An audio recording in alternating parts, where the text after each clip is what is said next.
Hello vinyl community, this is Randy. Back today with another video. The letter I.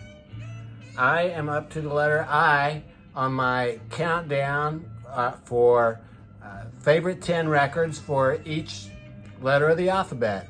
So I've already done A through H. What I'm doing is just choosing the 10 favorite records that I have in my collection for each letter of the alphabet, going by the title of the album. So the letter I is what we are starting with today. First one is going to be Caravan. The band Caravan. The name of this album is If I Could Do It All Over Again, I'd Do It All Over You. So this album is this is actually a recent album. I haven't had this album for long at all, not even 6 months yet, I don't think. And so it was difficult for it to make the cut because it hasn't really stood the test of time yet. But this album is just so fantastic that there really was no question about including it as one of the top 10 for the letter I. So it's kind of like that Andromeda album. I got that just a little bit before that one. I included that on A's. So Caravan was a UK band from the late 60s. This album was recorded in 1970, released in 1970, and what I have here is a 2019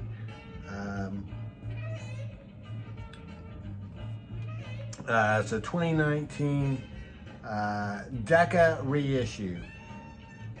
So, fantastic album. Psychedelic sounding records, sort of folky and psychedelic at the same time. So, Caravan, Decca 90, reissued on Decca. I guess Decca chose 90 for their 90th anniversary. They chose some of their great records from their history and released this one. So it's on black vinyl.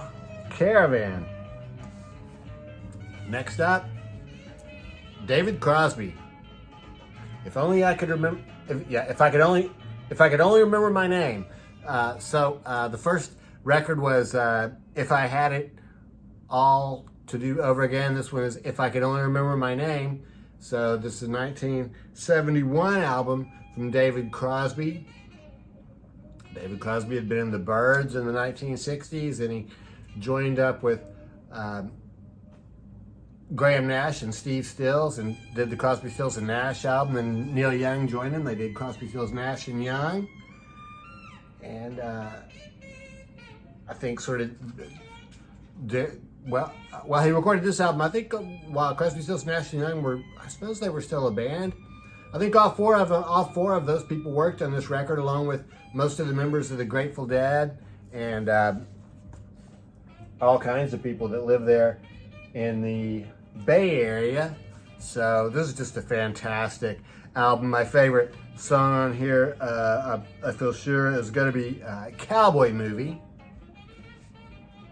But there's some other great songs on here too.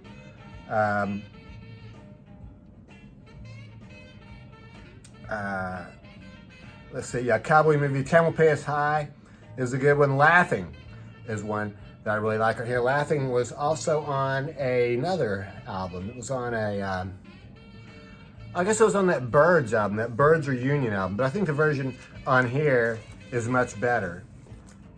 So this on classic Atlantic label. David Crosby, If I Could Only Remember My Name. Carrying on with the ifs, If You Can Believe Your Eyes and Ears. Mamas and the Papas.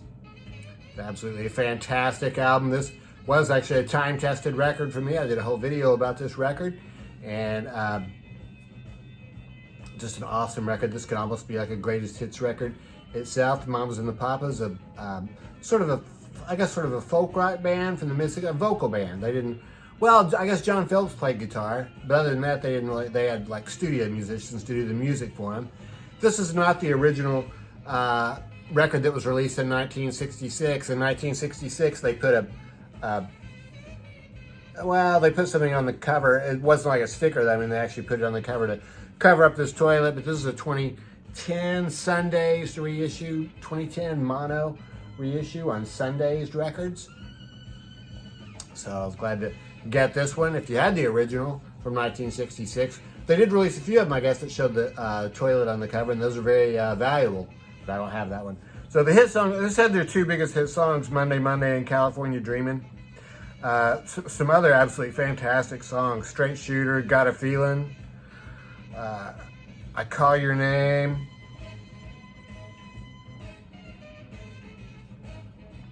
So, Mamas and the Papas, If You Can Believe Your Eyes and Ears.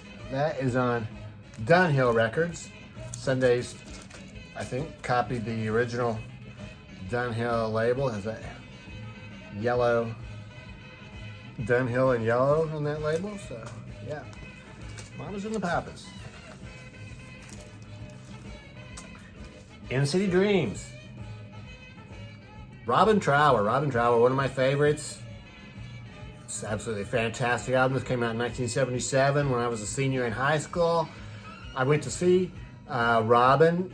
He must have been touring behind this album when I went to see him. It was fantastic. It was the first concert I went to where I really got up close, so I could really see the expression in his face as he was playing. He's a very expressive person while he's playing. So absolutely fantastic. Robin Trower originally started out in Procol Harum, then formed this power trio band. By the time this album was made, they had actually picked up a separate bass player.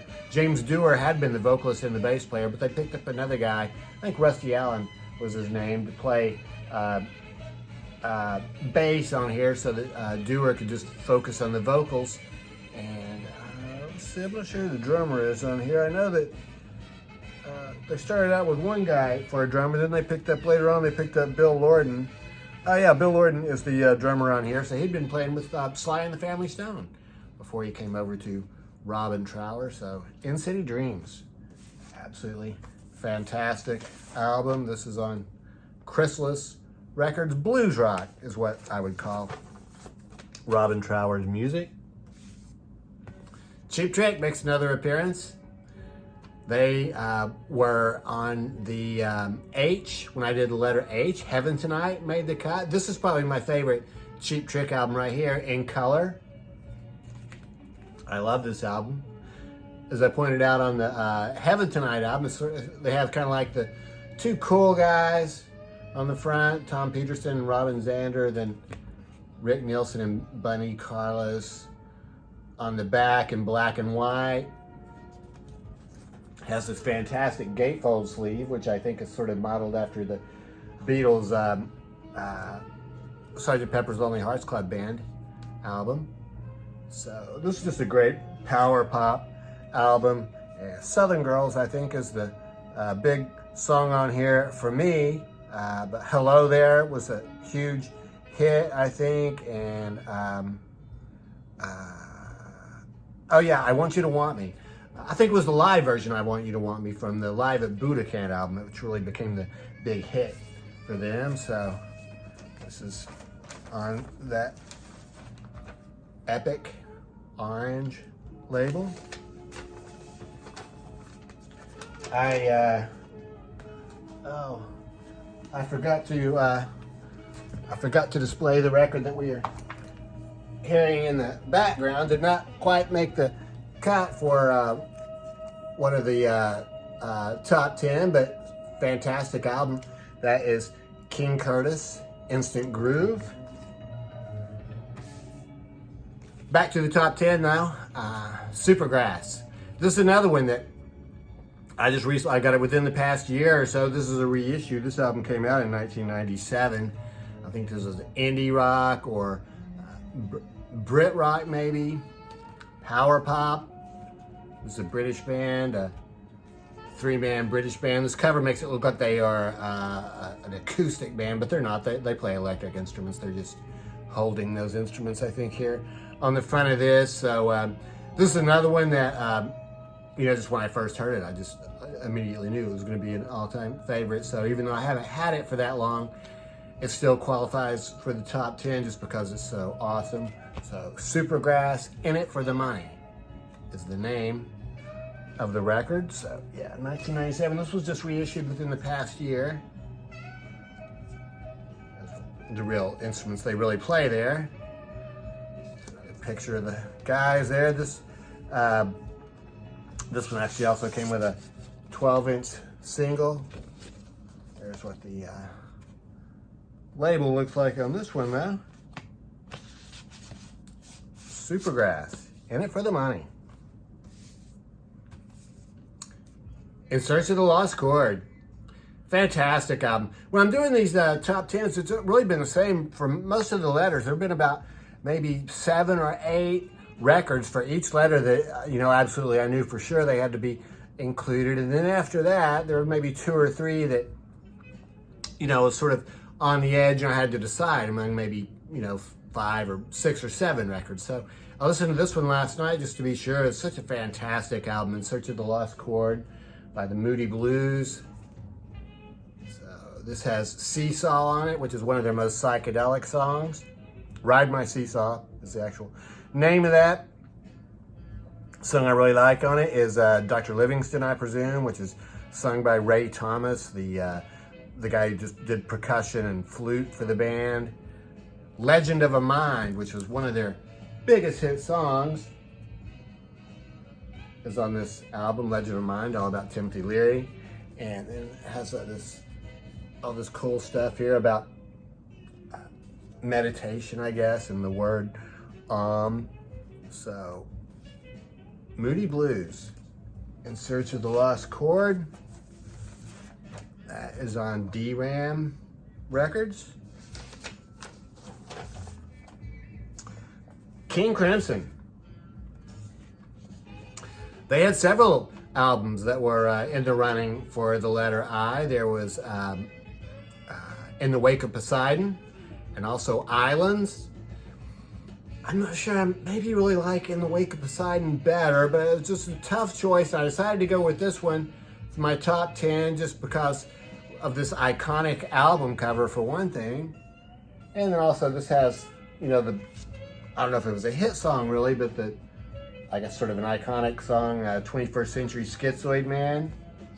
So, King Crimson, a UK progressive rock band from the late 60s. This album was released in 1969. And what I have is a 2010 reissue on Inner Night. So I think Robert Fripp has basically regained control of all these records and he just releases them when he's ready to now. So this was a reissue. King Crimson, in the Court of the Crimson King. I've had this one since 2000, but if I hadn't had it from 2000, this would have still made the cut. This is a record that, from the very first time I heard it, I knew it was going to be a favorite. I had read about this record. This is This It? By The Strokes. I'd read about this record, in magazines and stuff, and so I went and picked it up without even having heard it, and I can tell you that from the very first note, from the very first song, I just absolutely knew this is all-time favorite record. Such a great album. I guess it's indie rock or power pop. So Is This It? Was maybe the hit song on here. Or Last Night, maybe, was that the hit? So, The Strokes, Is This It? Absolutely fantastic album. Comes on this custom label. That's on RCA Records. Then my very last record for the Rolling Stones making the cut once again. It's Only Rock and Roll. Beatles didn't quite make it this time. I had Introducing the Beatles on VJ Records. But I decided that wasn't quite in the top 10, but It's Only Rock and Roll definitely makes it. Fantastic album, 1974 for this record. This is the record that I bought in I probably didn't get it until maybe like 1975 or something like that. I don't think I got it when it was brand new. But it was their newest record at the time when I got it. So It's Only Rock and Roll, I guess, is the hit song on here. They do a great version of Ain't Too Proud to Beg. Starts out with If You Can't Rock Me. If You Really Want to Be My Friend. Fingerprint Files, fantastic. This has a lot of great guests on it too. Billy Preston, Nicky Hopkins, Ian Stewart. Blue Magic does some background vocals. Rolling Stones, It's Only Rock and Roll. So that's it. Those are my 10 favorites from my collection for the letter I. So let me know what you think about those, and let me know which records I've forgotten. I know there's probably a lot of great I records that I have left out here. I will just tell you a couple that I considered but just didn't quite make it were Icky Thump by the White Stripes, Imperial Bedroom by Elvis Costello. I think I've included a couple of Elvis Costello albums so far, but Imperial Bedroom just didn't quite make it. In Rock by Deep Purple. That was probably the toughest one to leave out, but just couldn't quite fit In Rock in there. So that's it. Those are my 10 favorites for the letter I. And yeah, I hope everybody's doing well. Thanks very much for watching. I hope everybody has a happy 4th of July.